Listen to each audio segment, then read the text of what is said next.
Dans l'actualité du 13h15, dans le cadre de l'enquête sur l'explosion de l'Arlé à Ouagadougou survenue en juin 2014, 3 individus dans les mains de la gendarmerie de Baskoui. Ils sont soupçonnés d'importation, de détention, de commercialisation illicite d'engins explosifs. Ils viennent d'être présentés à la presse. Et puis, on vous l'annonçait en fin de semaine dernière, le canal de Zogona dans la capitale burkinabé est devenu un dépotoir pour certains habitants de la ville. Une interpellation qui a porté fruit depuis ce matin.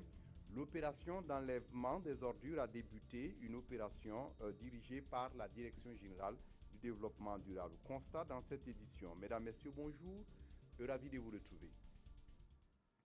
Les députés de la 7e législature ont adopté hier le règlement intérieur de l'Assemblée nationale. En session plénière, ils ont auparavant examiné les 173 articles du règlement, un texte qui devrait régir le fonctionnement interne de l'Assemblée nationale. On fait le point avec Hortense Evelyne Yélémou. Vous en convenez, par acclamation, adopter la résolution qui porte le règlement de l'Assemblée nationale. C'est par ces acclamations que les députés ont adopté à l'unanimité le règlement de l'Assemblée nationale, un texte qui a valeur de loi organique et qui comporte 173 articles. Il est inspiré essentiellement du règlement de la 5e législature, entendez par là la législature avant l'insurrection populaire des 30 et 31 octobre, à quelques différences près. Nous avons voulu, à travers ce règlement, que tous les partis, sensibilités politiques, soient représentés dans les commissions. Et ça, c'est pourquoi nous avons amené 6 commissions. Et ces 6 commissions reprennent en réalité les préoccupations du peuple burkinabé, à commencer par les questions de santé, d'emploi, de la jeunesse. Dans sa globalité, le règlement prévoit l'élection de 5 vice-présidents, de 6 commissions générales et bien d'autres innovations. En fonction des attentes de notre peuple, en fonction de l'insurrection, on a introduit qu'à chaque début de session, il faut chanter le litanier. On a introduit par exemple la déontologie, en ce qui concerne donc le député, dans ses rapports avec les tiers, mais aussi dans les rapports entre députés, pour mettre au devant l'exemplarité de comportement, la probité du député. Je pense que le règlement intérieur, déjà, la base sur laquelle nous avons travaillé sont les règlements des législatures précédentes. Donc nous avons déjà une très bonne base et nous avons vu comment apporter quelques améliorations pour notamment améliorer les conditions dans lesquelles le travail parlementaire peut être fait. Donc il y a quelques améliorations, mais sur le fond, l'essentiel est le même que les législatures précédentes. Cette nouvelle loi organique devrait être remise à la Cour constitutionnelle pour avis de conformité. Et c'est en principe aujourd'hui que devraient être élus les autres membres du bureau de l'Assemblée nationale. Vous vous rappelez de l'explosion de l'Arlé dans la capitale burkinabé en 2014. La brigade ville de gendarmerie de Baskoui vient de procéder à l'interpellation de 3 individus liés à cette affaire.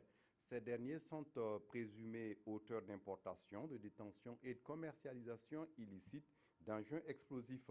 Une interpellation qui a été rendue possible grâce au renseignement d'une victime de l'explosion de l'Arlé.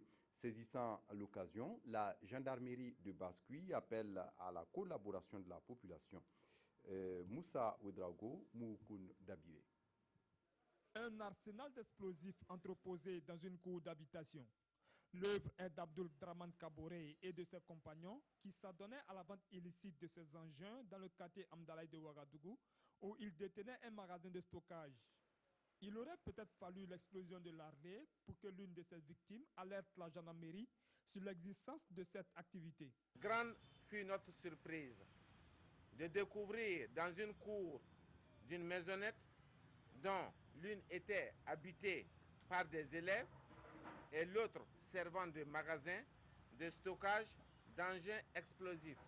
Une fouille du magasin au secteur 8, quartier Amdalaï, et une perquisition effectuée au domicile à Tampoui ont permis la saisie de 7750 détonateurs, de 5940 charges explosives de type A, de 49 rouleaux de cordons détonnants.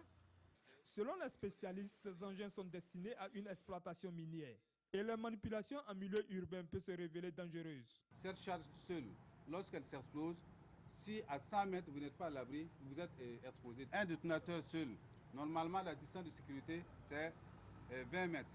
Raison pour laquelle c'est important de les isoler. Là, en cas d'explosion, en tout cas, il y a moins de dégâts. Ces 3 individus seront conduits devant le procureur pour la suite de la procédure. En attendant, la gendarmerie en appelle à la collaboration de tous pour mettre fin aux pratiques mafieuses. On vous l'annonçait en fin de semaine dernière, le canal de Zogona dans la capitale burkinabé servait de dépotoir pour certains habitants de la ville. Une interpellation qui a porté fruit depuis ce matin. La direction du développement durable a débuté une opération d'enlèvement de ces ordures. Constat avec Céline Ilboudo. Les abords du canal de Zogona, enfin débarrassés de sa décharge. La direction du développement durable de la commune de Ouagadougou a mobilisé une dizaine de camions et de pelles chargeuses pour éliminer ce qu'elle a qualifié de dépotoir sauvage. Nous, on ignorait l'existence de ce dépotoir d'ordures. Sinon, on a mis en place un planning qui nous permet vraiment de procéder à l'élimination de l'ensemble des dépotoirs d'ordures de la ville de Ouagadougou. Et pour les riverains du canal de Zogona, c'est un véritable débarras. Nous, vu que tu vois ça, si c'est devenu propre, vraiment, nous, on est contents. Oui, franchement, c'est que c'est un ouf de soulagement pour nous. Parce que c'était pas facile avec, vous voyez, on fait de la restauration juste derrière. Et vraiment, on est très content de ce qui se fait. Dans sa lutte contre l'insalubrité dans la ville de Ouagadougou, la direction du développement durable a pris des dispositions pour veiller et traquer ceux qui transforment les espaces publics en décharge. Rien qu'hier, nous, on a mis la main sur 5 charrettes. Que nous avons transféré au niveau de la police municipale et les propriétaires seront obligés vraiment de payer la contravention avant de rentrer en possession de ce matériel qui a servi à... c'est 22 000 francs CFA par charrette. Et chaque fois qu'un jour de retard supplémentaire, le propriétaire doit payer 2 500 francs.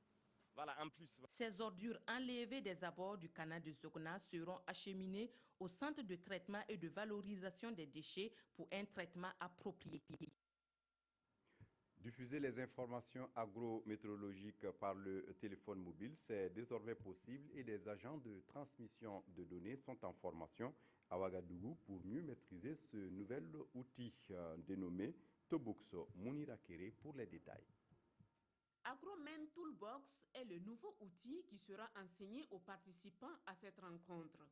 C'est un ensemble de logiciels et de méthodes utilisés par les services agrométéorologiques avec pour objectif de collecter et de transmettre les données par le téléphone portable. Nous avons pensé qu'il était opportun de penser justement, de mener des réflexions, voir comment on peut justement intégrer justement ces nouvelles technologies dans le dispositif de collecte des données agroclimatologiques. Nous avons donc développé un outil pour répondre à cette préoccupation. Et l'atelier d'aujourd'hui nous permettra justement de transférer cet outil au Burkina Faso. L'utilisation de AgroMen Toolbox doit permettre à ses agents de fournir les bonnes informations au bon moment pour un meilleur suivi de la campagne agricole. C'est un outil qui donne de l'espoir dans la mesure où le système même mis en place au niveau de la Direction générale de la météo n'est pas opérationnel. C'est-à-dire que les données sont collectées au niveau des stations et consignées dans des documents. Et ce n'est qu'à la fin du mois que ces documents nous parviennent. Cette session de formation de 48 heures a réuni des experts et des agents chargés de la collecte et de la transmission des données agrométéorologiques. Une initiative du Centre régional AgriMen pour lutter contre l'insécurité alimentaire et nutritionnelle dans la sous-région. En culture, les sourds-muets et malentendants se préparent pour la Semaine nationale de la culture Bobo 2016. Ce 11 janvier, ils ont entamé leur préparation à l'occasion des éliminatoires régionales à Bobo-Dioulasso. Composée essentiellement d'élèves, la troupe a fait bonne impression l'édition dernière de la Semaine nationale de la culture. Et cette année encore, elle compte rééditer. 136 troupes de la province de Houé vont se mesurer dans diverses disciplines. Kadouro Menki, sur place à Bobo-Dioulasso. À la conquête du passeport pour participer à la 18e édition de la Semaine nationale de la culture SNC Bobo 2016. la troupe constituée d'enfants malentendants de l'Institut des jeunes sourds du Faso, à l'instar des autres troupes, se mobilise pour franchir haut les mains l'étape des éliminatoires.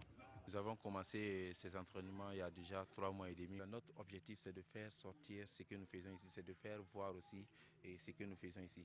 C'est-à-dire que même après les semaines nationales de la culture, il faut que les gens sachent que ces enfants-là, ils sont disponibles pour faire des prestations dans les cérémonies ministérielles ou dans les manifestations des festivals. Candidat au ballet pour jeunes, tout est mis en œuvre pour une bonne concorde de la gestuelle. Comme ils n'entendent pas, et ils s'inspirent maintenant des gestes que je fais, qui va avec la musique, en me regardant pour essayer de danser. Et c'est comme ça qu'on arrive à les amener à danser au rythme de la musique. C'est notre deuxième participation à la Semaine nationale de la culture. À l'édition passée, on a eu le 3e prix et aussi on a eu le prix spécial de l'Assemblée nationale aussi. Notre espoir ce soir à la compétition, c'est d'abord être qualifié pour les phases finales. Si on a la chance aussi d'être lauréat encore, ça nous fera plaisir. Pour ces éliminatoires, 136 troupes dans la province du Houé sont en compétition dans diverses disciplines, entre autres le ballet, le slam, la musique traditionnelle instrumentale et la vedette de la chanson traditionnelle. Et puis à l'étranger, l'ONU envisage d'évacuer environ 400 personnes de Madaya, la ville assiégée par l'armée syrienne. L'armée syrienne qui vient ces derniers jours de desserrer les taux pour permettre aux opérations humanitaires de se déployer dans la ville. 44 camions chargés de nourriture, de médicaments et de couverture, l'aide humanitaire a enfin pu entrer dans la ville syrienne de Madaya, une ville aux mains des rebelles, assiégée par les forces gouvernementales depuis 6 mois. D'après Médecins sans frontières, la famine y a fait 28 morts depuis début décembre et le chef des opérations humanitaires des Nations Unies demande à pouvoir évacuer ceux dont la vie ne tient qu'à un fil. Nous avons identifié environ 400 personnes qui doivent être évacuées immédiatement, a-t-il annoncé. Nous devons le faire et leur fournir le plus tôt possible des traitements médicaux, sans quoi elles risquent de perdre la vie. L'ambassadeur syrien auprès de l'ONU accuse, lui, les rebelles de voler la nourriture destinée à la population. Ce qui est dit sur la situation humanitaire à Madaya est basé sur de fausses informations. Le gouvernement syrien n'a bloqué aucun convoi d'aide humanitaire, au contraire. Nous avons envoyé beaucoup de convois et nous avons demandé à l'ONU d'en envoyer plus. Des vidéos montrant des enfants décharnés circulent sur les réseaux sociaux. D'après des témoignages, certains se nourrissent d'herbes ou fouillent les poubelles. Au total, 400 000 Syriens seraient pris au piège dans des villes assiégées. Les migrants de la jungle de Calais en France disposent désormais de logements en dur. En fait, ce sont des conteneurs qui sont aménagés pour servir de lieu d'habitation pour 1500 personnes dans le plan d'occupation. Ce sont les plus vulnérables qui sont privilégiés par les autorités françaises. Les familles et les enfants sont prioritaires, les plus fragiles. Ils découvrent leur nouveau toit. Nous sommes à Calais, aux abords de la jungle, ce camp sauvage de réfugiés. 125 containers de 40 mètres carrés peuvent accueillir désormais 1500 personnes pour dormir au sec. Ici, c'est un camp temporaire afin qu'ils puissent avoir un refuge en France. Notre objectif est de leur permettre d'entamer un processus d'intégration dans la société française. 6 000, ce serait le nombre de migrants entassés ici aux portes de la Grande-Bretagne. Pour entrer dans les containers, il faut utiliser ces empreintes digitales, ce que redoutent certains réfugiés. Rester dans les tentes ou aller dans les containers, c'est pareil pour moi. Je veux demander l'asile en Grande-Bretagne. Les Calaisiens les plus proches de la jungle ne supportent plus cette promiscuité. Alors vous vous rendez compte, c'est que nous, on est obligés de partir. C'est pas normal. Et le politique ne fait rien, ne nous appuie pas, on est des oubliés. Le ministre de l'Intérieur est pourtant venu 7 fois à Calais en 3 ans, mais la détermination des migrants à traverser la Manche est toujours plus forte que la volonté politique. Et puis c'est l'affaire qui passionne les Mexicains ces derniers jours. El Chapo, le trafiquant de drogue le plus recherché du monde, a été interpellé vendredi dernier après s'être évadé des prisons il y a plusieurs mois. La chaîne Televisa a diffusé lundi les premières images de l'assaut mené contre Joaquim Guzman, alias El Chapo, dans le cadre de l'opération Cisne Negro. Regardez.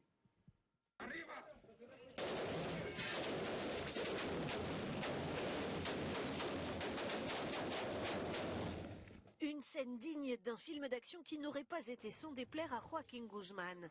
Les autorités mexicaines ont diffusé hier la vidéo de l'arrestation du célèbre narcotrafiquant surnommé El Chapo, une vidéo filmée par la caméra portée par l'un des agents.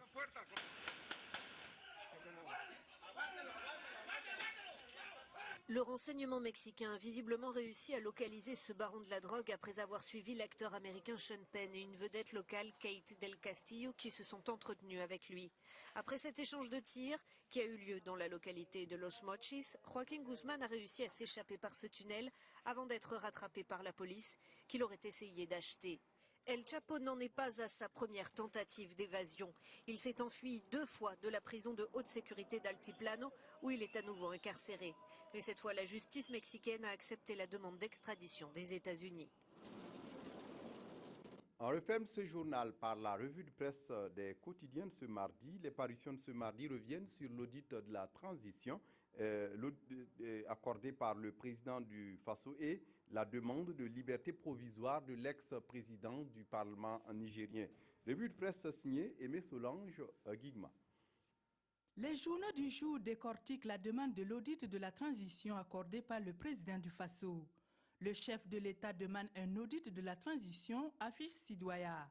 Et pour cause, Roch n'a pas apprécié la gestion financière de la transition, estime l'Express du Faso.